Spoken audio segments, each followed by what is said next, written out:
로마서 6장 보겠습니다. 로마서 6장 보겠습니다.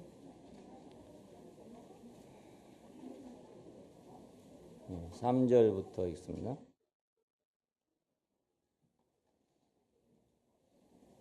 로마서 6장 3절입니다. 무릇 그리스도 예수와 합하여 세례를 받은 우리는 그의 죽으심과 합하여 세례받은 줄을 알지 못하느냐.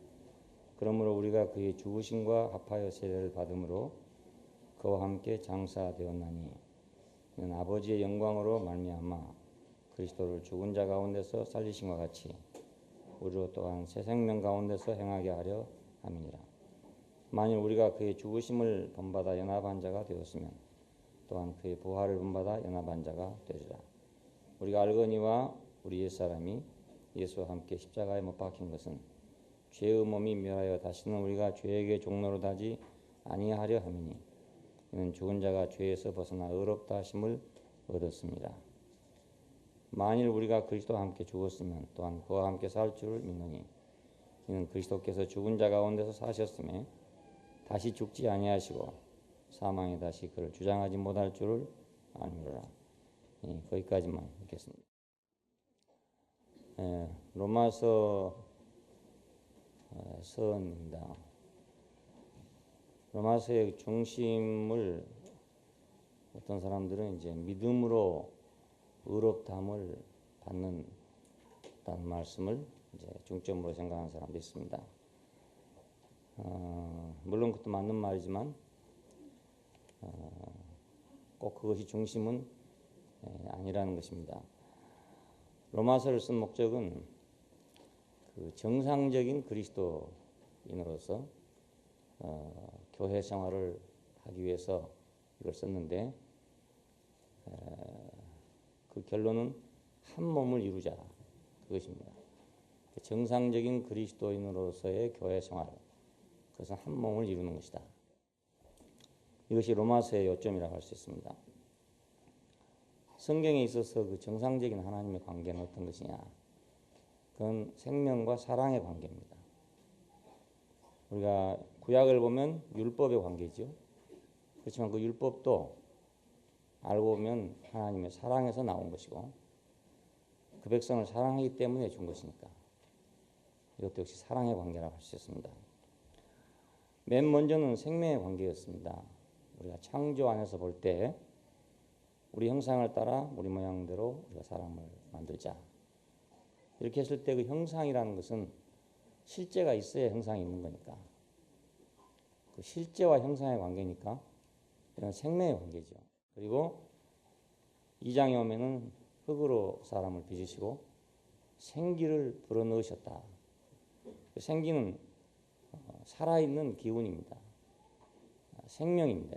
그렇기 때문에 하나님 생기를 불어넣었다. 그래서 사한 혼이 됐다. 되어 있고 아담의 갈빗대 하나를 취해가지고 하와를 만들었다 하는 말씀도 역시 생명에 관계된 말입니다. 그러니까 하나님과 우리의 그 근원적인 관계는 사랑의 관계보다는 생명의 관계죠.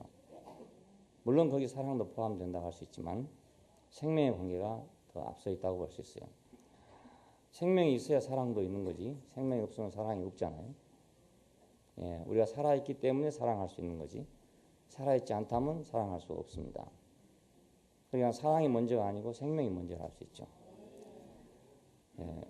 그리고 구속에서도 우리가 볼 때 어린 양의 생명으로 대속한다. 사람의 생명을 어린 양의 생명으로 대속한다는 사상입니다. 대신 바꾼다. 이것도 역시 생명의 관계죠. 그러니까 하나님은 사람을 받으실 때 그 생명을 받으신다 하는 뜻입니다. 근데 사람 생명을 그냥 받을 수 없으니까 대신 양의 생명을 받았다는 뜻입니다. 이것이 양으로 인한 구속이죠. 그리고 오늘 읽은 말씀처럼 하나님과 우리가 연합함에 있어서 함께 죽고 함께 산다 하는 것이 연합의 요점입니다. 그리고 사랑의 관계가 많은 사람들이 더 많이 알려져 있어요. 왜냐하면 하나님은 사랑이시다. 이런 여러 가지 그 말들이 있어 기독교가 전파한 하나님과 사람의 관계는 주로 사랑의 관계로 전파를 많이 했어요. 물론 사랑의 관계가 요점이 된 것은 사실입니다. 그러나 그 사랑의 관계보다 생명의 관계가 더 앞서 있습니다. 그러나 사랑의 관계도 여기 이제 무시할 수 없게끔 되어 있죠. 첫 번째는 남편과 아내로서 관계를 표현하고 있는데 여호와는 남편이 되시고 이스라엘은 아내가 된다 하는 말씀이 이제 여러 군데 반복되고 있습니다. 너를 지으신 자는 네 남편이시다. 이것은 사랑의 관계를 얘기합니다. 그리고 신랑과 신부로서 묘사된 데도 있는데 하나님이 어떻게 신랑이 되냐? 그래서 하나님은 그리스도 안에서 신랑이 됩니다. 다른 말로 하면 하나님은 신랑으로서는 그리스도 안에 계신다 그런 뜻입니다. 그러니까 하늘에 계신 하나님이 신랑이 바로 될 수 없잖아요. 그리스도 안에서 신랑이 된다고 말이죠. 그래서 이것은 여러 가지 비유를 통해서 얘기를 하고 있는데 신랑이 신부를 기뻐한 같이 내 하나님이 너를 기뻐할 것이다. 이런 말이 나오고 그러나 예수님께서는 신랑을 빼앗길 날이 너에게 올 것이다. 이런 말을 하셨어요. 그리고 계시록 마지막에 보면 그 영과 신부가 말씀하기를 오라 하는도다 값없이 와서 생명수를 받으라 하더라. 이런 말이 나옵니다. 이건 모두 신랑과 신부의 관계를 가지고 하나님과 사람 관계를 묘사하는 말입니다. 어떻게 하나님이 신랑이 되는가? 하나님도 과정을 거쳐서 남편 되신 그리스도 안에 계신다는 뜻입니다. 하나님이 바로 그냥 남편이 되신 게 아니라 하나님도 여러 과정을 거쳐서 그리스도 안에 계심으로써 남편이 되는 것이죠. 그리고 하나님 백성들은 또 마찬가지로 그리스도 안에서 과정을 거쳐가지고 신부가 되는 것입니다. 그러니까 하나님도 그리스도를 통해서 남편이 되시고 우리도 그리스도를 통해서 신부가 되는 것이죠. 자, 그리스도가 아니면 하나님은 남편이 될 수가 없습니다. 그리스도가 아니면 우리도 신부가 될 수가 없습니다. 그 안에서만 하나님과 사람은 남편과 신부 이렇게 될 수 있습니다. 자, 이렇게 한 사랑의 관계는 무엇을 목표로 하는 거냐면 한 몸이 되는 걸 목표로 합니다. 사랑은 그냥 둘이 주고받는다 하는 것이 아니고 한 몸이 되자 이것입니다. 창세기 2장에 그 아담과 하와를 창조하신 후에 말씀하기를 둘이 한 몸이 될지니라 그랬죠. 한 몸이 될지니라. 그 한 몸이 될 때만 그것이 완전한 것입니다. 한 몸이 되지 아니하면 완전하지 않죠. 둘이 따로니까. 그래서 마태복음 19장에는 이러한즉 이제 둘이 아니요 한 몸이니 그러므로 하나님이 짝지어 주신 것을 사람이 나누지 못할지니라 이렇게 말하고 있어요. 그러니까 왜냐하면 그 사랑의 관계는 그 목표가 한 몸됨에 있고 한 몸됨을 위해서 결혼이라는 게 있기 때문에 하나님이 짝지어 주신 것을 사람이 나누지 못한다는 것입니다. 자, 오늘날 이제 이혼율이 뭐 우리나라에 4사람 꼴에 한 사람씩 이혼을 한다는 그런 말이 있습니다. 이게 이제 잘 돼가는 건지 못 돼가는 건지 잘 모르지만 좋은 일이 아니죠. 그러니까. 사람이 모두 자기 필요를 찾다 보니까 맞지 않아가지고 그리고 이제 개성이 더욱 뚜렷해진 시대가 됐으니까 더욱더 자기 필요가 뚜렷해졌습니다. 옛날에는 어떤 법에 매여가지고 자기 필요보다는 법이 더 중요했어요. 그래서 참고 살았는데 지금은 이제 그런 법이 없어지고 개인주의가 됐단 말입니다. 개성이 강해졌어요. 그래서 개성이 강해지면 동시에 자기 필요도 강해집니다. 그러니까 이혼은 많아질 수밖에 없는 거죠. 자연히. 이것이 어떻게 해서 온전하게 회복될 것인지 그리스도 안에서 둘이 한 몸이 돼야만 이런 문제가 없어지지 그렇지 않고는 어떤 방법으로도 이런 문제를 없이 할 수 없습니다. 자, 아담과 하와에 의해서 어떻게 둘이 한 몸이 됐는가 하는 걸 보면 깊이 잠들게 하시고 아담을 깊이 잠들게 하시고 갈빗대를 취하여 하와를 만들었다. 이렇게 돼 있죠. 자, 여기서 깊이 잠들게 하시고 자, 아담이 잠들지 않는다면 산 아담에게서 어떻게 갈빗대를 빼겠습니까? 잠들었으니까 뺐죠. 요즘 같으면 마취를 시켜가지고 뺐다 이런 말과 마찬가지인데 마취를 해보니까 정말 모르겠더라고요. 예, 치질 수술 하느라고 해봤는데요. 예, 꽁지뼈에다가 뭐 따끔하게 주사 놓더라고요. 그러고 나서 한참 있더니 수술을 한다고 그래요. 근데 전혀 하는지를 모르겠어요. 칼로 째고 뭐 다 하고 있는데도 전혀 하는지를 모르겠어요. 그래서 이 얘기하면서 했죠. 나는 엎드려 있고 의사는 하고 이러는데 뭐 전혀 건드린 그 흔적이 전혀 없어요. 그냥 깊이 잠들어 버리면 그렇게 되는가 봐요. 깊이 잠들어. 마취를 깊이 해버리면 그러면 우리 이세종 형제가 마취과 의사 아닙니까? 그러니까 마취 시켜보면 그 사람 뭐 간을 빼가는지 쓸개를 빼가는지 뭐 갈비뼈 빼가는지 뭐가 빼가는지 모르는 거예요. 아담을 깊이 잠들게 하시고 그냥 요즘 말로 하면 아담을 마취시켜 놓고 이런 뜻은 마찬가지예요. 반 죽여놓고 반 죽여놓고 마취 의사가 정말 대단히 그 권세가 대단한 사람이죠. 죽이기도 하고 살리기도 하고 그러니까 거기서 뭐 조금 더 해보면 죽어버리는 거니까 죽기 직전까지 놔뒀다가 살리는 것이 마취 의사 아닙니까? 예. 이발관의 면도사도 위험한 사람이지만 마취과 의사도 대단히 위험한 사람입니다. 더워서 위험한 사람. 깊이 잠들게 하시고 갈빗대를 취했다. 자, 그러니까 여기서 한 몸이 되는 데는 이런 깊이 잠들미 필요했었죠. 맨정신으로가 아니고 개성이 강해갖고 이렇게 되는 게 아니라 깊이 잠들미 필요했단 말이에요. 깊이 잠들미 필요했어요. 그러니까 이 원리가 이제 예수님께서 십자가의 죽으심과 연결됩니다. 그 깊이 잠들게 했다. 창세기는 그랬는데 그때는 아직 죄가 들어오기 전이니까 그냥 잠드는 정도만 갖고도 되는가 봐요. 근데 예수님 시대에는 이미 죄가 들어왔기 때문에 잠든 정도 갖고는 안 되고 십자가에서 죽어야 되는 거예요. 죽어야 되는 거예요.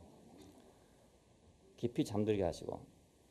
그러니까 우리가 누구하고 연합을 하려면 내가 깊이 잠들어야 연합이 되지. 잠들지 않고는 연합이 될 수가 없습니다. 둘이 다 선악과를 먹었기 때문에 선악을 하는 지식이 초롱초롱해 있어가지고 말똥말똥 있어가지고 절대로 어떤 이유가 있어가지고 연합이 안 된단 말이에요. 그래도 너는 그러니까 그래도 그러니까 이것이 계속 붙어있기 때문에 연합이 될 수가 없어요. 근데 잠들면 그거 전혀 모르죠. 잠자고 있는데도 뭐 얘기 다 들었다는 사람도 있긴 있어요. 근데 저는 잠들고 나면 누가 봐서 뭐 했는지 전혀 몰라요. 그게 맞는 거 아니겠어요? 그러니까 깊이 잠들어야 우리가 연합이 된다 하는 원리가 창세기 2장에서 우리에게 제시됐습니다. 그런데 이제 타락하고 난 후에 어떻게 됐는가? 그것은 서로 한 몸이 되지 않고 갈라졌으니까 하나님은 이스라엘의 남편 되기를 갈망하고 있습니다. 성경을 보면 내가 내 남편이다. 너를 지으신 자는 내 남편이다. 특별히 이제 호세아서 같은 데를 통해서 이걸 아주 역력하게 묘사하겠어요. 아내는 자꾸 도망치고 남편은 자꾸 찾아다니고 하는 이런 인생을 통해서 하나님과 사람의 관계를 묘사하고 있습니다. 이스라엘은 자꾸 배반하고 달아나고 하나님은 자꾸 찾아오고 하는 그것과 호세아의 아내가 자꾸 달아나고 호세아는 찾아가고 하는 것과 같은 거란 말이에요. 그러니까 아내가 달아나서 찾아다니는 남편은 하나님 마음을 갖고 하는 거죠. 그러니까 그럴 때 원망할 게 아니라 야 내가 하나님 마음을 갖고 하는구나 이래 생각하면 큰 복이 안 되겠습니까? 아내가 안 달아나면 좋지만 달아나면 원망할 게 아니라 죽이려는 살리려는 할 게 아니라 야 나한테 하나님 마음을 지금 찾고 있구나. 그 호세아의 마음을 가지고 보리 한 마리를 가지고 가서 사오고 또 쌀 한 마리 가서 사오고 이렇게 해서 자기 아내를 사오는 거예요. 사오는 거예요. 바로 하나님이 그렇다 이것입니다. 그러니까 우리가 만일 도망친 아내를 찾으러 다닌다면 그건 바로 하나님이나 마찬가지죠. 안 그렇겠습니까? 하나님도 그랬으니까 호세아가 그런 걸 하나님 마음이라고 표현하고 있으니까 우리도 만일 그렇다면 그것이 하나님 마음이래야 그렇게 할 수 있는 거죠. 그 백성은 아내 삼기를 갈망하고 있어요. 자꾸 달아난다 이겁니다. 달아난다. 백성은 하나님을 어떻게 하냐면 종교적으로 대합니다.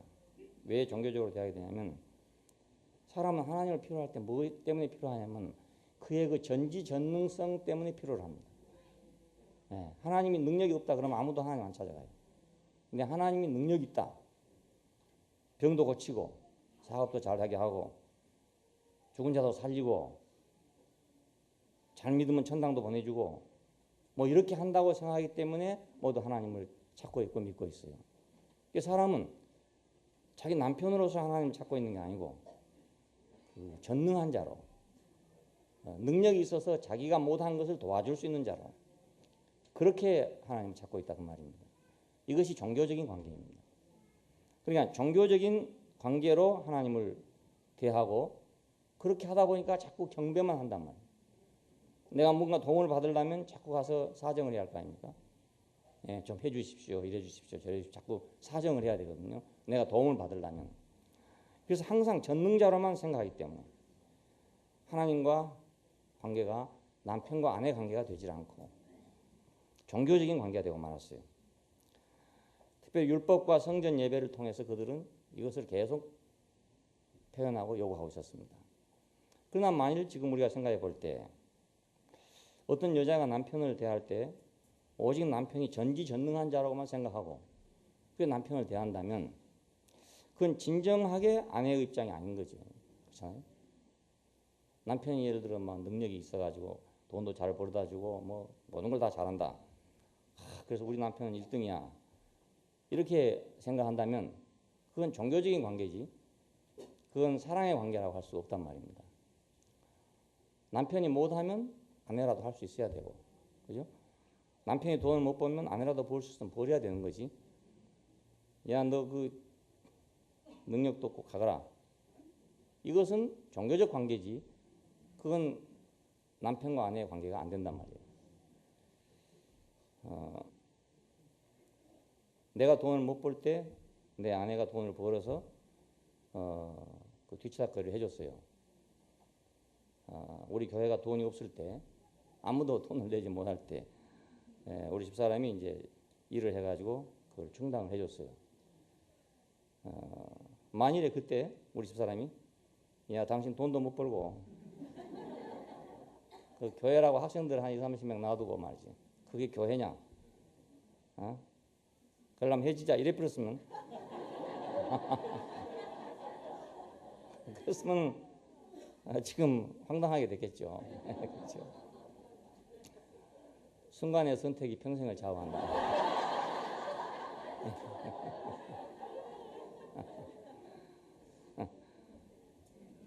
그러니까 이 관계가 종교적 관계에서는 안 된다. 하나님과 우리 관계가 종교적 관계에서는 안 된다. 그분이 우리 생명 안에서 필요하고 생명으로 필요해져야지 능력 때문에 필요해서는 안 된다. 근데 요즘에 이제 보니까 교회들이 뭐 되고 흥청망청하고 막 흥망한 이런 교회들 보면 거기 있는 하나님 어찌 된 건지 좌우간만 능력이 많은 하나님이다.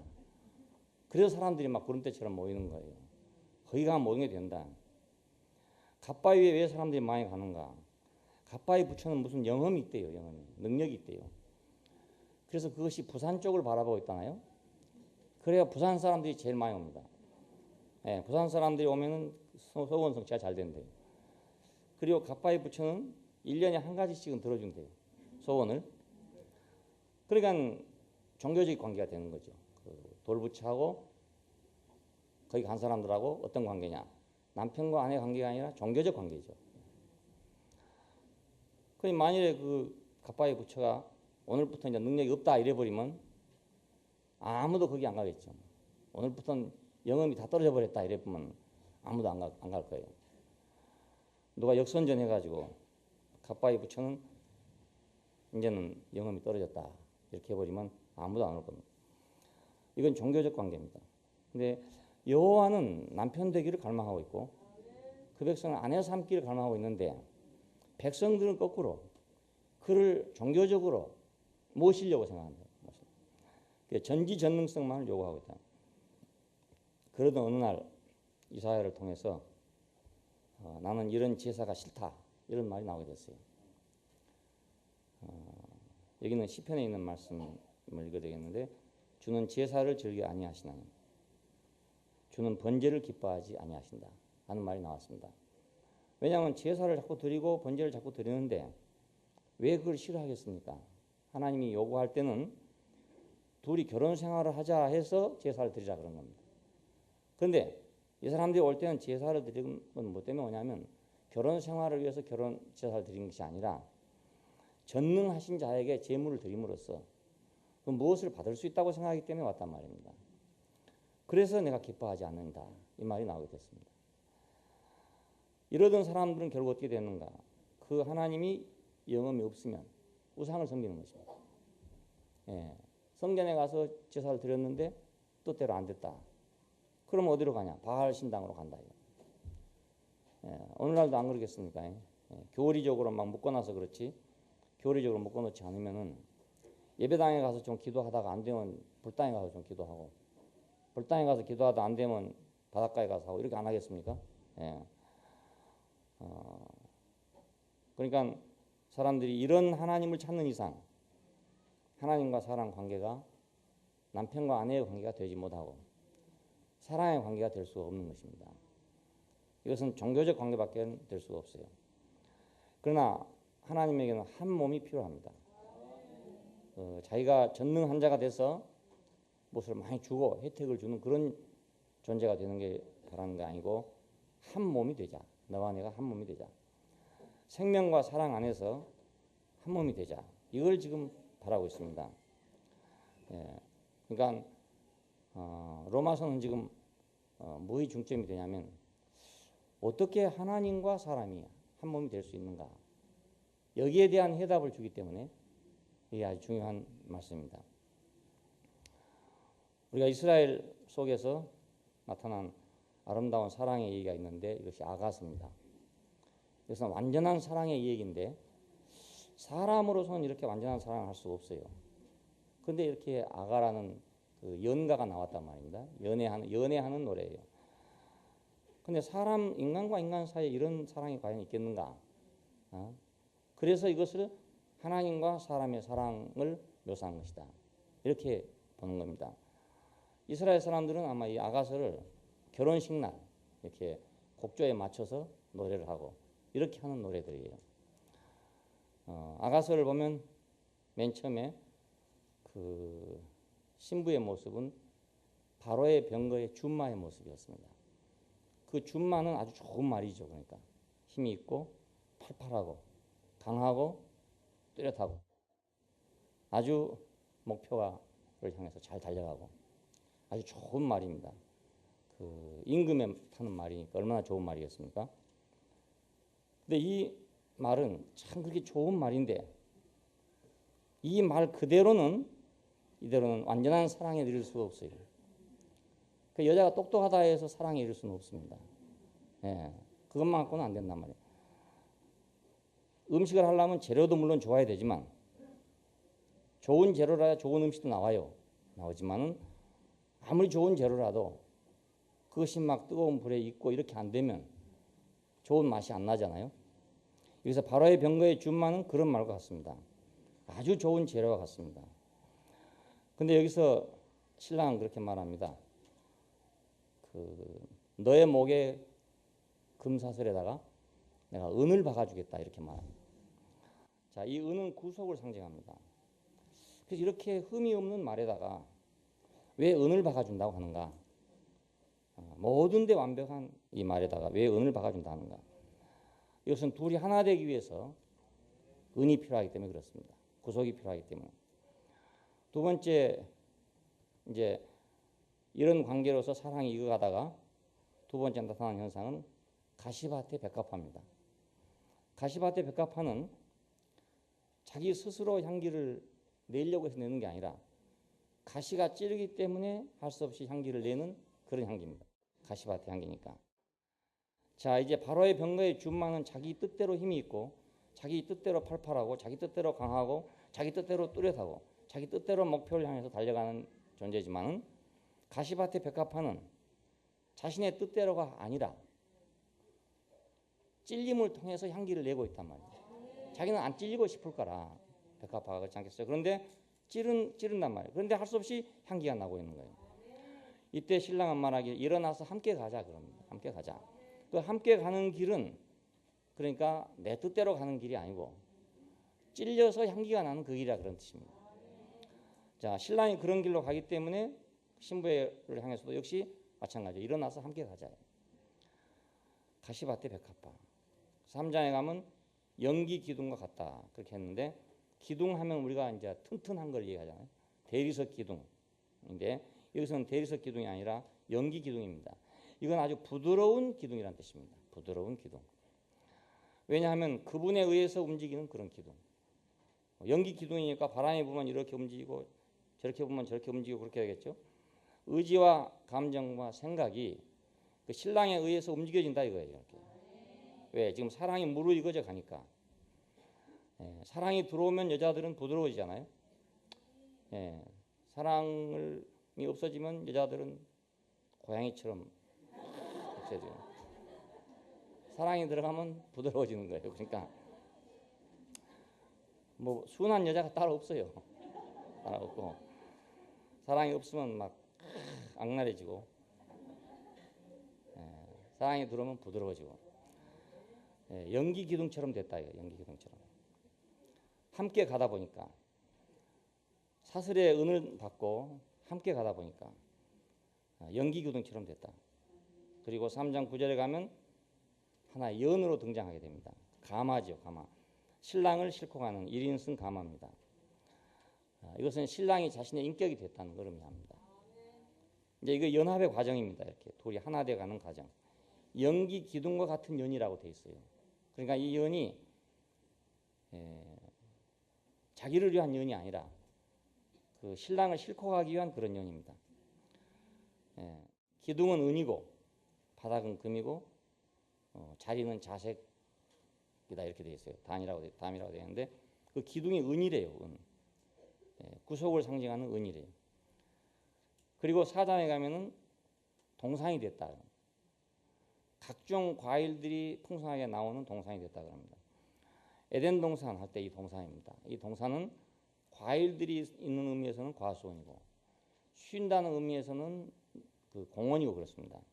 먹고 놀고 쉰다 그 말이거든요. 먹고 과수나 향기나 이런 거 생수를 먹고 거기서 놀고 쉬는 곳이다.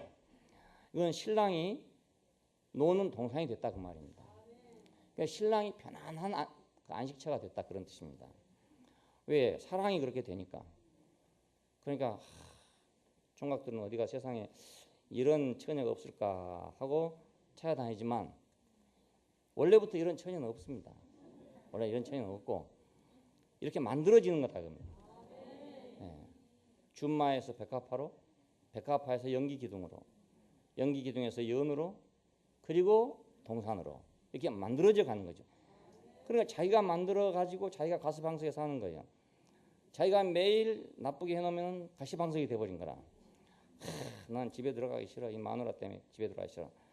왜냐면 가기만 가면 그냥 가시방석이고 애나 술이나 먹고 가자 하고 이제 비틀거리고 들어가는 사람들이 있잖아요. 근데 그건 누가 그랬냐? 자기가 그렇게 만들어놨단 말입니다. 자기가 그렇게 만들어서 가시방석이 됐어요. 자기가 만들었다는 생각을 못하고 원래부터 그랬다 이렇게 생각하는 겁니다. 모두 다 원래부터 그랬다. 동산은 원래부터 있는 게 아니고 만들어지는 것입니다. 과수원은 우리가 씨를 심고 가꿔야 과수원이 되지 그냥 놔두는데 과수원이 되겠어요. 그러니까 동산은 가꾸어진 것입니다. 그 다음에 이제 한 도성이 되게 됩니다. 도시가. 이 도성은 우리가 계시록에 나오면 새 예루살렘이라고 할 수 있죠. 하늘로부터 내려오는 새 예루살렘 성을 보니까 이건 군대와도 같고 예루살렘과도 같다. 그래서 이것은 도성이 됩니다. 도성. 자, 그래서 마침내는 것이 하나의 도시가 돼가지고 하나의 군대가 되고 그 한 편이 되는 거죠. 자기 편이 되는 겁니다.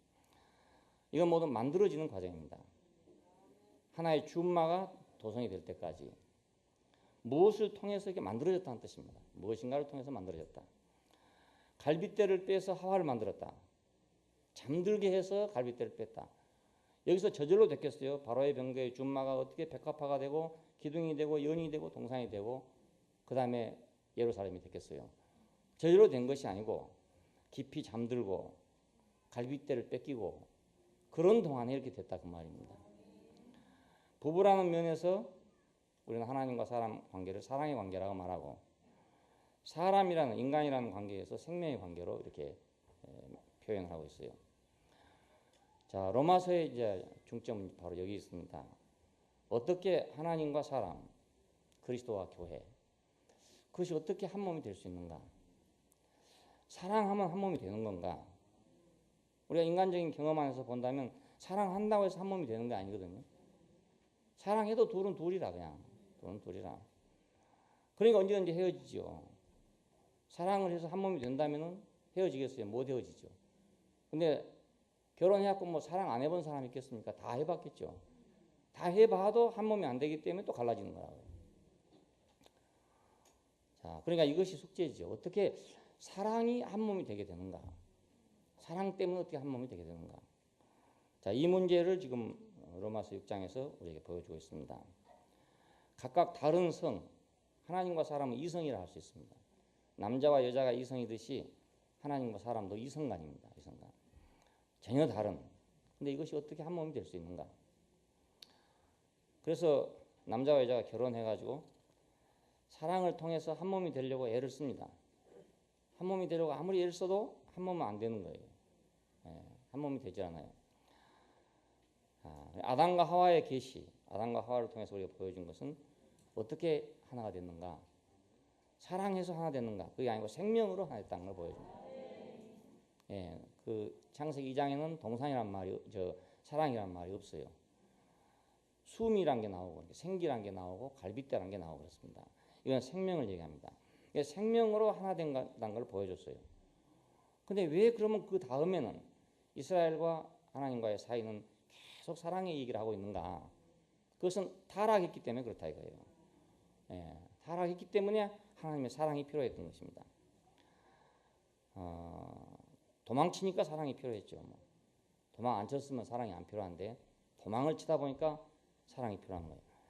보리 한 대를 가지고 아내를 찾으러 가는 남편의 마음은 사랑이 아니면 찾아갈 수 없는 거잖아요. 그러니까 호세아를 통해서 도망간 아내를 보리 한 대를 가지고 찾아가는 겁니다. 그러니까 사랑은 결국 인간이 타락했기 때문에 하나님의 사랑이 발동하게 된 것입니다. 여호와와 이스라엘, 그래서 이거 사랑으로 하나 되기를 갈망하고 있습니다. 하나님은 계속 사랑을 퍼부으면서 너는 내 아내라 했다가, 너는 내 아들이라 했다가, 너는 내 백성이라 했다가 여러 가지 말로 사랑을 주고 사랑을 줘서 한 몸이 되기를 갈망하고 있어요. 그러나 결국은 구약 안에서 한 몸이 되지를 못했습니다. 이스라엘 백성과 하나님은 한 몸이 되지 못했어요. 하나님의 사랑이 부족해서 그런 게 아니라 사랑 그것 자체로는 한 몸이 될 수가 없기 때문에 그렇다고요. 그래서 이제 신약으로 넘어오게 되는 겁니다. 그게 됐으면 신약으로 넘어올 필요가 없는데 그게 안 되기 때문에 신약으로 넘어왔어요. 자, 그럼 그리스도와 교회는 어떻게 하나가 되는가? 여호와와 이스라엘은 갈망은 했지만 한 몸이 안 됐는데 그리스도와 교회는 어떻게 해서 그러면 한 몸이 되는가? 오늘 말씀한 대로 함께 죽고 함께 살기 때문에 그래서 한 몸이 된다는 거예요. 이것이 연합의 비밀입니다. 연합의 비밀입니다. 자, 우리가 그래서 유일한 대책은 무엇인가?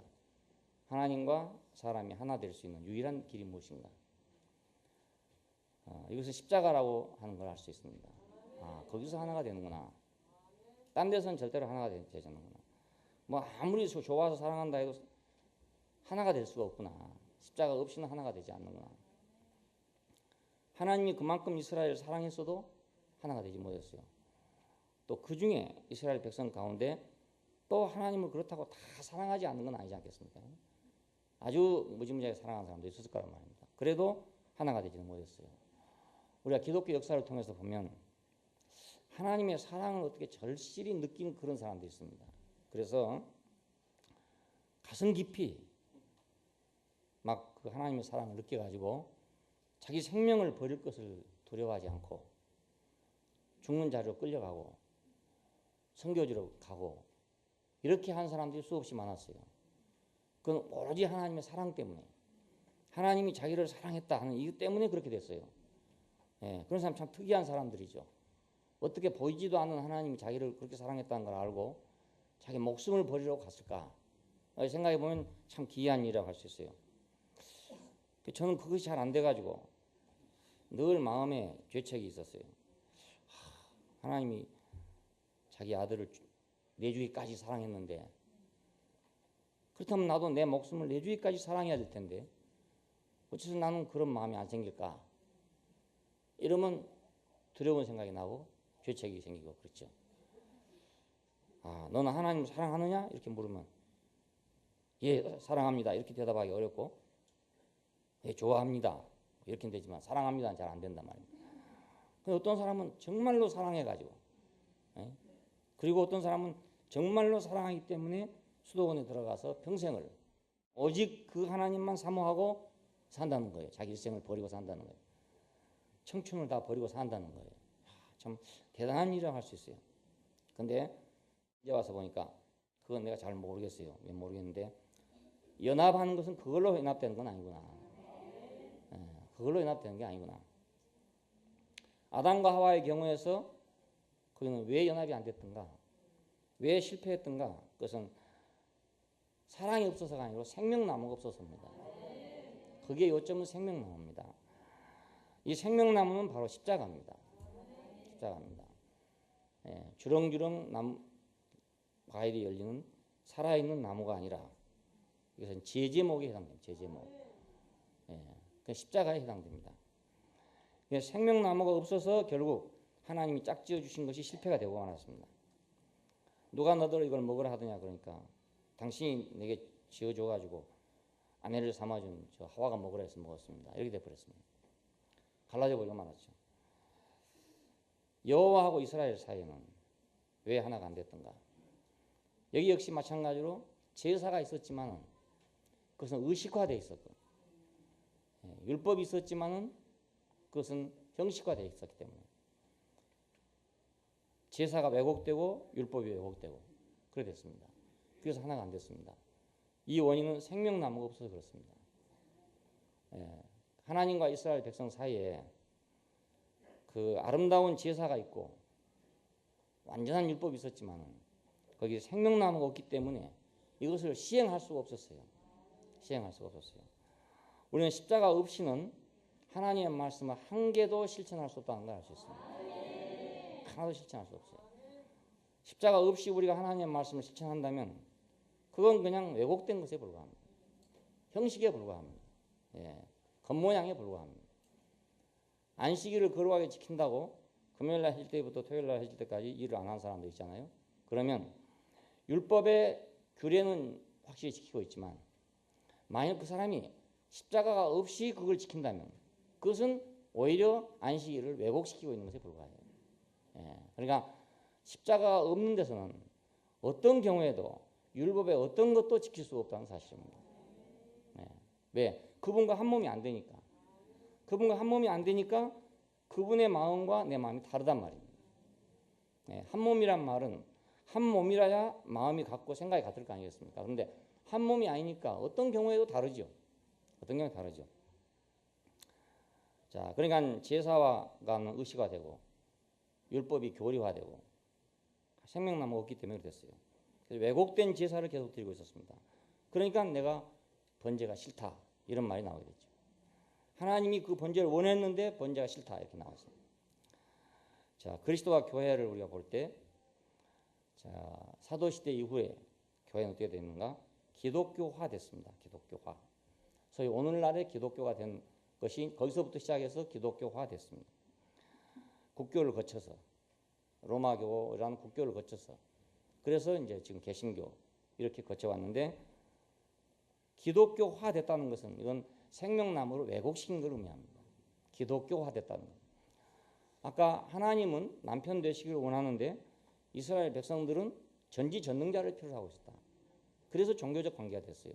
마찬가지로 기독교화, 종교화 됐다는 것은 결국 생명나무가 왜곡돼서 왜곡된 경배를 가져오게 됐다 그것입니다. 어떻게 왜곡됐는가 하면 기독교 안에서 이 생명나무는 고난의 나무로 왜곡됐어요. 고난의 나무로. 십자가 그러면 고난 이렇게 생각했어요.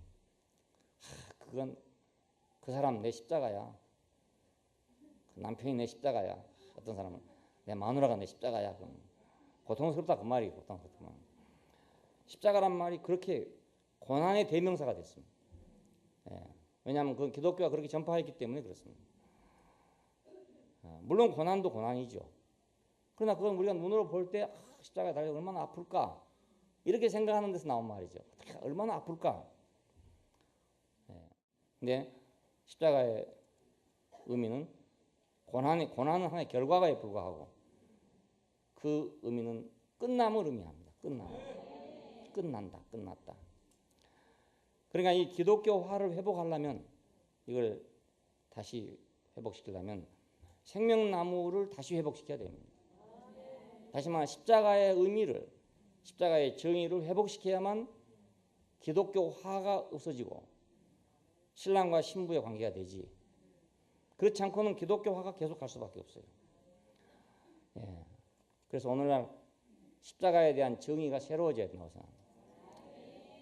예배당마다 다 붙여놨잖아요. 꼭대기마다 다 붙여놨어요. 그래서 기독교는 십자가가 상징이 됐습니다. 십자가 있는 것만 보면 그건 다 기독교라. 상징이 됐어요. 근데 그것이 뭐냐면 고난의 십자가. 고난과 희생과 사랑의 십자가. 십자가 딱 보면 고난, 희생, 사랑 이렇게 생각되는 거예요. 예, 그건 다 맞는 것입니다. 고난도 기고 희생도 기고 사랑도 기고 다 맞아요. 하지만 예수님이 십자가를 지신 것은 그것 때문에 지신 것이 아니고 끝남과 새로운 시작을 위해서 지신 것입니다. 예, 끝남과 시작을 위해서. 예, 왜 그러냐면 새로운 관계를 위해서. 자, 아까 말씀드린 대로 이래도 안 되고 저래도 안 되고 그랬잖아요. 아무래도 안 됐단 말입니다. 그러니까 이제는 새로운 관계가 시작돼야 되는데 새로운 관계가 시작되려면 옛 것이 끝나야 되는 거예요. 예, 옛 것을 그냥 의지해갖고는 안 되기 때문에 옛 것을 끝맺는데 의미가 있어요. 예, 그래서 갈라디아서에 보면은 갈라디아 사람들이 이제 이런 게 있었습니다. 예수를 믿기는 믿는데 신약 정령을 제대로 이해하지 못해가지고 유태인들이 지금까지 지켜오던 여러 가지 예법을 그냥 지키자 이것입니다. 그런 방법을 그냥 하자. 이건 좋은 거니까 하자. 하나님이 명령한 건데 왜 안 하냐? 이렇게 된 거라 그 말입니다. 안식교 사람들을 만나면 그렇습니다. 주일날은 지키라는 데가 없지만 안식일은 지키라 하지 않았냐 이겁니다. 그러니까 지키라는 것은 지켜야지. 왜 지키라는 건 안 지키고 아무 말도 안 하나 주일날을 지키려 하느냐 이렇게 말하거든요. 그러면 할 말이 없잖아요. 그러니까 이런 사람들이 생겼어요. 그래서 안식일은 지켜야 된다. 지키라 했으니까.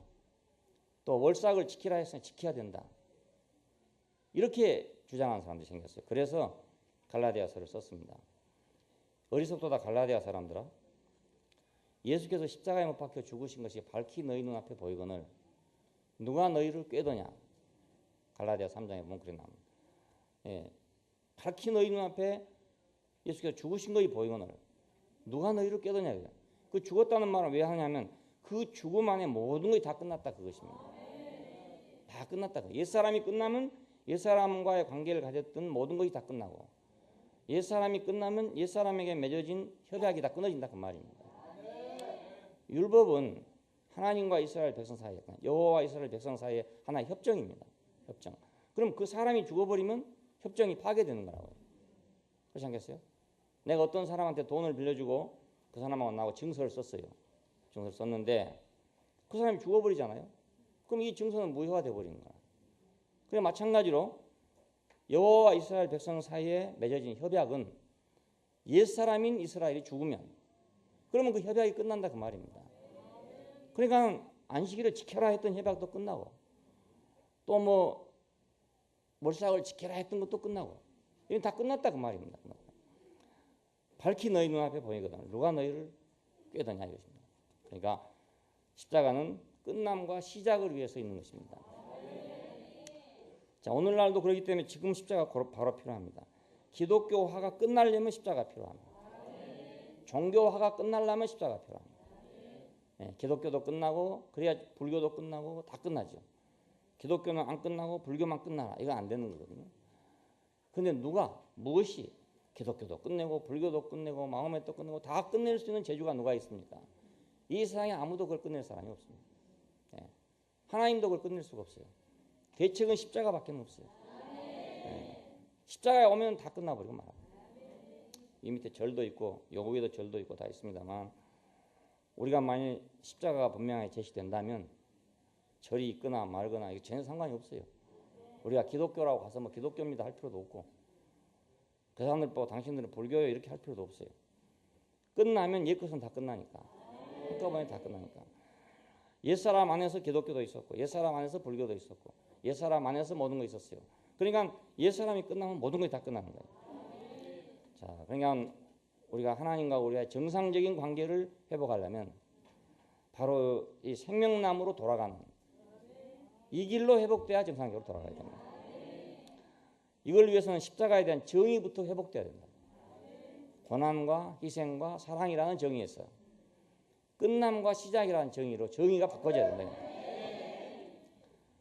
그렇다고 뭐 고난 안 당했다는 것도 아니고 희생이 아니라는 것도 아니고 사랑이 아니라는 것도 아닙니다.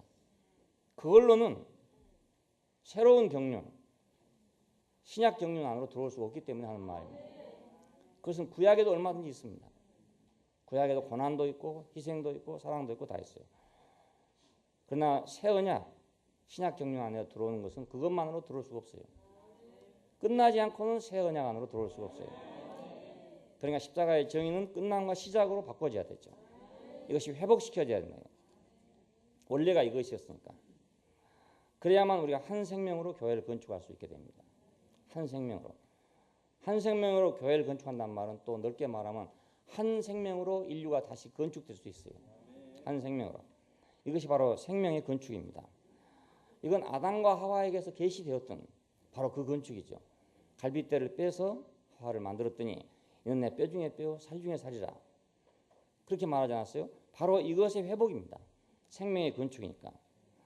자, 생명의 건축 안으로 우리가 돌아오는 것. 이것이 참된 회복이고 참으로 하나님과 우리와의 온전한 관계죠. 아담과 하와에서 우리는 맨 처음에 생명의 건축을 보게 됩니다. 근데 인간의 타락한 것을 봤죠. 인간의 타락으로 말미암아서 하나님의 사랑이라는 것이 개입하게 됐어요. 자, 이 하나님의 사랑이 무엇을 위한 것이었냐? 이 생명의 회복을 위한 것입니다. 네, 하나님의 사랑은 무엇을 위한 거냐? 생명의 회복을 위한 것이다. 요한복음 3장 16절 이렇게 말합니다. 하나님이 세상을 이처럼 사랑하사 독생자를 주셨으니 누구든지 저를 믿는 자마다 멸망치 않고 영생을 얻게 하려 하심이라 그럽니다. 자, 여기서 이제 중요한 것은 하나님이 세상을 이처럼 사랑하사 했잖아요. 이처럼 사랑하사 독생자를 주었다 이겁니다. 자, 이래 사람들은 하나님이 사랑이라고만 생각하고 있습니다. 독생자를 주었다. 근데 로마서 5장에 가면 그 아들의 죽으심으로 말미암아 하나님으로 더불어 화목되었은즉, 네, 화목되었습니다. 하나님과 우리가 화목하기 위해서 죽었다 그것입니다. 화목하기 위해서. 6장에 가면 그의 죽으심을 본받아 연합한 자가 되었습니다. 또한 그의 부활을 본받아 연합한 자가 되셨답니다. 그러니까 하나님이 세상을 이처럼 사랑하사 독생자를 주신 것은 그의 죽으심을 본받아 우리가 연합한 자가 되게 하려고 주신 거란 말입니다. 자, 이 죽으심을 바울은 아주 놀라운 방법으로 발견했어요. 이것은 만유를 포함한 죽음으로 발견했다는 것입니다. 예수님 한 분이 죽으신 것을 놓고 고난과 희생과 사랑으로 죽으셨다 이렇게 발견한 게 아니고 우리를 포함하고 죽었다고 발견했답니다. 나를 포함하고 죽었다. 다른 제자들은 그걸 몰랐죠. 알고 보면 예수님이 죽으실 때 다 달아나버렸으니까 몰랐죠. 근데 바울은 그의 죽으심을 놓고 야, 이것이 나를 포함한 죽음이었구나. 이것이 만유를 포함한 죽음이었구나. 이렇게 발견했다 그 말입니다. 만일 그렇게 발견하지 못했으면 예수님의 죽으심은 하나님이 세상을 이처럼 사랑하사 아들을 아끼지 아니하고 십자가에까지 내줘가지고 이렇게 고난을 받게 하고 이렇게 희생해 줬으니까 우리도 그 사랑을 알아서 하나님을 우리가 사랑하고 하나님을 섬기자 이 수준이 되지 않겠어요? 근데 이걸로는 한 몸이 안 된다 그 말입니다. 예, 이 수준은 한 몸이 되지 않아요. 자, 로마서를 왜 썼는가? 바로 그의 죽으심이 만유를 포함한 죽음이었기 때문에 이 죽음 안에서 우리가 하나가 돼서 한 몸을 이루어 가지고 한 교회가 건축될 수 있기 때문에 이 말을 썼단 말입니다. 예, 그러니까 어떻게 하나님과 사람이 한 몸이 될 수 있는가? 어떻게 그리스도와 교회가 한 몸이 될 수 있는가? 그건 다른 방법은 절대로 없어요. 십자가라는 이 대책밖에는 다른 방법이 없어요. 그걸 통해서만 하나님과 사람이 하나가 되는 거예요. 예. 그러니까 중보자라고 해요. 예수님 뭐 중보자라고. 왜 중보자인가? 그 십자가 때문에 중보자가 됩니다. 우리가 사용하는 화장품은 이제 물하고 수성하고 유성하고 두 개를 섞어 놓은 것입니다. 예, 그래서 미끌미끌하고 부드럽고 그렇잖아요. 기름이 있으니까. 물만 발라놓으면 미끌미끌할 리가 없잖아요. 근데 기름하고 물하고 놔두면 안 섞여진다고요. 예, 그리고 기름을 발라놔두면 안 지워지거든요. 잘. 그러니까 아무리 좋다 하더라도 얼굴에다 여러 뭐 올리브 기름 바르고 다니면 어디 되겠습니까? 안 되잖아요. 그래서 그걸 이제 화장품으로 만들 때 그 안에다 중화제를 넣어가지고 물과 기름을 중화하는 그런 그 약품이 있대요. 그걸 넣어놓으면 물하고 기름하고 중화가 돼가지고 물도 아니고 기름도 아닌 중성이 돼버리는 거예요. 예, 그래서 발라놓으면 촉촉하고 물로 씻으면 져버리고 그런 겁니다. 예, 촉촉한 것은 유성이고 씻어진 것은 수성이고 그렇죠. 예, 아주 편리하죠. 십자가는 그보다 더 편리해요. 하나님과 사람이 도저히 합해질 수가 없어요. 한 몸이 도저히 될 수가 없어요. 예. 근데 그것을 중화하는 중화제가 십자가란 말입니다. 예, 거기서 하나님도 사실은 죽은 것입니다. 하나님도 거기서 죽고 우리도 거기서 죽고. 왜 죽었는가? 하나님은 의인을 절대로 버리지 아니한다고 약속했던 하나님이 죽었단 말입니다. 그래서 하나님 어찌하여 나를 버리셨습니까? 한 것입니다. 예, 그 하나님을 포기하신 거라 그 말입니다. 그 하나님도 포기했어요. 왜? 우리하고 중화되기 위해서, 하나 되기 위해서 그걸 포기하셨으니까 죽으신 거다 이 말입니다. 예, 우리가 선악을 아는 지식을 가지고 하나님같이 됐던 그것이 그 자리에 가서 우리가 완전히 심판돼가지고 아무것도 없는 자가 되고 말았어요. 그러니까 하나님도 아무것도 없어지고 우리도 아무것도 없어졌습니다. 이제 구약에 알던 하나님, 내가 알던 하나님, 내가 생각하던 하나님, 내가 공경하고 전지전능자로 알던 하나님 다 없어졌어요. 예. 우리가 하나 되기 위해서 그분이 모든 걸 포기했다 그 말입니다. 그러니까 이 자리에서 하나님과 사람이 하나가 됐습니다. 그리스도와 교회가 이래서 하나가 됐어요. 자, 이것이 성경의 교리만인가? 그렇지 않습니다. 오늘 우리와 우리 사이에도 마찬가지입니다. 사람과 사람 사이가 한 몸이 되려면 십자가 없이는 절대로 한 몸이 안 된단 말입니다. 예. 성경에 써 있기 때문에 그런 게 아니고요. 예. 만일에 성경에 써 있는데 우리는 말입니다. 다른 방법으로 하나가 된다. 이러면 성경이 잘못된 것이 아니겠어요. 예. 성경에 이렇게 써 있는 것은 오늘 우리 안에서 이렇게 증명되기 때문에 이것이 진리고 이것이 확실한 것이고 그렇습니다. 교회가 어떻게 해서 교회가 될 수 있느냐? 다 다른 사람입니다. 개성이 다르고 뭐 다 다른 사람들인데 어떻게 하나가 될 수 있느냐? 이 문제 아니겠습니까? 네. 하다 안 돼가지고 사람들은 이제는 경배만 남게 됐어요. 하다 안 되니까 하나는 안 되니까 예배하는 방식을 개발해서 전부 하늘을 향해서 자기 각자 수직적으로 경배를 하고 있는 겁니다. 하나가 안 되니까. 그러면 다 되는 거니까 누구든지 오면 되는 거니까요. 그런데 하나님의 목표는 거기에 있는 게 아니고 한 몸을 이루는 데 있어요. 예. 왜 한 몸이 안 돼서 경배만 남았는가? 그건 십자가가 없기 때문에 그렇습니다. 다른 이유가 아닙니다. 십자가 있기는 있는데 무슨 십자가인가? 고난과 희생과 사랑의 십자가만 있기 때문에 연합하려고 고난도 하고 참기도 하고 자기 좀 손해도 보고 희생도 하고 사랑도 하고 했어요. 다 했는데 안 된단 말입니다. 다 해도 안 된단 말이에요. 예. 이혼한 사람들 보면 노력을 전혀 안 해보고 이혼한 사람은 거의 없어요. 자기들 보고 물어보면요. 굉장히 노력을 많이 했대요. 밤잠 안 자고 고민을 했고 그렇지 않겠어요? 자식 놔두고 이혼하게 되는데 얼마나 고민이 되겠습니까? 그러니까 정말 자기로서는 모든 걸 다 해봤지만 도저히 이건 도저히 가능성이 없다 이겁니다. 예? 차라리 죽는 게 낫겠다. 예, 그냥 저 사람하고 사는 내가 차라리 죽는 게 낫겠다. 이렇게 생각해서 이혼한 거 아니겠습니까? 야, 그러니까 노력을 안 해봐서 된 게 아니다 말입니다. 예, 고난과 희생과 사랑의 십자가 없어서 될 것 같지만 안 된단 말이에요. 가서 다 물어보면 뭐라고 말하냐면 네가 고생 좀 더 하면 된다. 네가 희생 좀 더 하면 된다. 네가 사랑을 좀 더 하면 된다고 한단 말이에요. 그러면 말을 들으면 다 맞는 말인데 안 된단 말입니다. 그게. 하나 되도록은 안 되는 거라. 그러니까 그 수준에서는 우리가 한 몸이 될 수가 없습니다. 십자가 밖에는 우리를 한 몸이 되게 할 수가 없어요. 이건 하나님의 유일한 대책입니다. 이 대책 이외에 더 다른 대책은 없습니다. 그리고 우리가 이제 이 대책으로 인해서 생명의 건축이 되면 그때 우리는 사랑을 누리게 되는 것입니다. 사랑은 생명의 결과입니다. 생명이 없으면 사랑이라는 게 없습니다. 그러니까 새 예루살렘이 건축된 후에 성령과 신부가 말씀하기를 오라 하는도다. 값없이 와서 생명수를 받으라 하더라 하는 말이 나옵니다. 그때 생명의 건축 이후에 사랑의 누림이 생겼다는 말 아니겠습니까? 우리는 생명의 건축이 있고 난 후에 사랑이 생기죠. 엄마가 아기를 낳고 나면 아기를 본능적으로 사랑해. 남자들은 모르겠어요. 다른 사람 어떤지 모르겠는데 저는 아기들 낳아놓으니까요 별로 사랑이 안 가더라고요. 다른 사람 모르겠는데 저는 보니까 좀 이상하고 뭐 동물 같기도 하고 사람 같기도 하고 좀 이상해요. 이제 뒤로 크면서 재롱도 부리고 뭐 이러니까 사랑이 가지. 그냥 나눈 데는 사랑이 안 가요. 근데 엄마들은 안 그래요. 엄마들은 그 나눈 거 이상하게 생긴 걸 보고 뭐 사랑이 가능히 뭐 나지 않나. 도저히 이해가 안 돼요. 그건 이해가 안 돼요. 근데 왜 그러냐? 그건 자기 뱃속에서 나왔기 때문에 그런 거야. 자기 뱃속에서 나왔. 그러니까 자기 생명에서 나왔기 때문에 그런 거야. 남자는 씨만 뿌렸지 뭐 자기 뱃속에 안 나왔기 때문에 너무 오래다 잊어먹었어요. 근데 여자는 10달 동안 자기 뱃속에 넣고 있었으니까 자기 몸이잖아요. 자기 몸이요. 웃을 때 애기도 같이 웃었고 울 때 같이 울었고 같이 했던 거예요. 호흡을 같이 했던 거예요. 그랬으니까 뱃속에 있으나 바깥에 있으나 똑같은 거지.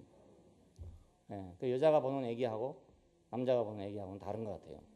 다른 것 같아요. 그러니까 생명이 있고 난 후에 사랑이 온다는 거예요. 사랑으로 생명을 만들 수는 없어요. 그건 불가능해요. 생명으로 사랑을 누리는 거지 사랑으로 생명을 만들어내지는 못한다.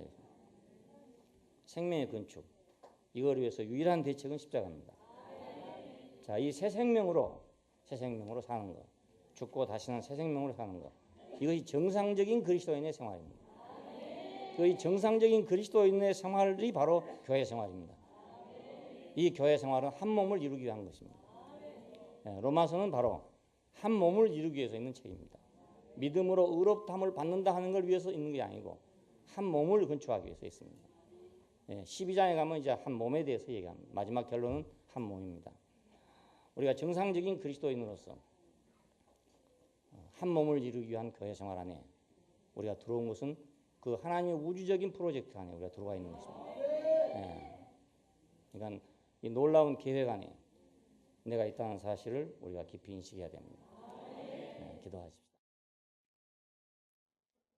감사하신 아버지 하나님, 우리가 하나님과 원수되고 당신을 전능자로 이용하기만 하려고 하던 종교적인 사람들이었는데 하나님께서는 끊임없이 갈망을 가지고 우리의 남편 되기를 원하시고 우리를 아내 삼기를 원하시고 한 몸 되기를 원하시는 갈망을 인해서 독생자를 우리에게 주시고 그를 통해서 우리의 옛사람을 끝내고 당신 안에서 한 새 사람을 이루어서 한 몸을 건축하려는 이 영광스럽고 위대한 계획을 저에게 두신 것을 감사합니다. 우리를 이 영광스러운 계획 안으로 초청하여 주신 것을 감사합니다. 이 은혜의 경륜 속에 우리가 포함돼서 당신이 지휘하는 대로 당신이 이끄신 대로 우리가 그 소망을 가지고 살 수 있게 하신 걸 감사합니다. 오늘 우리 안에서 이 눈으로 이 진행의 과정을 보고 몸으로 우리가 이 진행의 과정에 참여할 수 있게 하신 것을 감사합니다. 우리 앞에 보여주는 한 영원한 사회를 위해서 우리가 부름받은 걸 감사하고 우리가 그 나라를 위해서 온전하게 쓰여지고 온전한 그리스도인으로서 정상적인 그리스도인으로서 한 몸을 이루는 교회 생활을 할 수 있도록 은혜와 자비를 베풀어 주시기를 원합니다. 주 예수님 이름으로 기도합니다. 아멘.